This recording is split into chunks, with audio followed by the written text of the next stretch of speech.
వేలాది మంది పోలీస్ అధికారులను ప్రభుత్వ అధికారులను నియమిస్తూ అందాల పోటీలకు ఇబ్బంది కలగకుండా కుక్కల్ని ఎత్తుక చంపుతున్నారు, లేకపోతే డబ్బలు ఎత్తేస్తున్నారు, స్ట్రీట్ వెండర్స్ దుకాన్లు తీసేస్తున్నారు, చాలా కష్టపడుతున్నారు, పర్వాలేదు. కానీ దేశానికి అన్నం పెట్టే రైతన్న కోసం, ఆరుగాలం కష్టపడి పంట పండించే రైతన్న కోసం రివ్యూ చేయడానికో రైతుల కష్టాలు తీర్చడానికో ఈ ముఖ్యమంత్రి గారికి, ఈ ప్రభుత్వానికి కనీసం సమయం లేకపోవడం అనేది చాలా దురదృష్టకరం.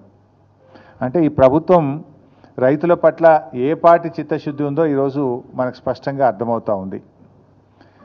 ధాన్యపు రాశులను గాలికి వదిలేసి అందాల పోటీలతో అందాల రాసుల చుట్టూ ఈ ముఖ్యమంత్రి గారు, ఈ ప్రభుత్వం అంతా కూడా తిరుగుతూ ఉంది.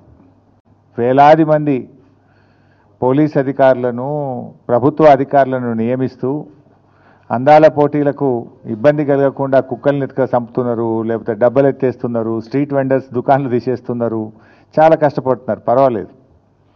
కానీ దేశానికి అన్నం పెట్టే రైతన్న కోసం, ఆరుగాలం కష్టపడి పంట పండించే రైతన్న కోసం రివ్యూ చేయడానికో రైతుల కష్టాలు తీర్చడానికో ఈ ముఖ్యమంత్రి గారికి, ఈ ప్రభుత్వానికి కనీసం సమయం లేకపోవడం అనేది చాలా దురదృష్టకరం.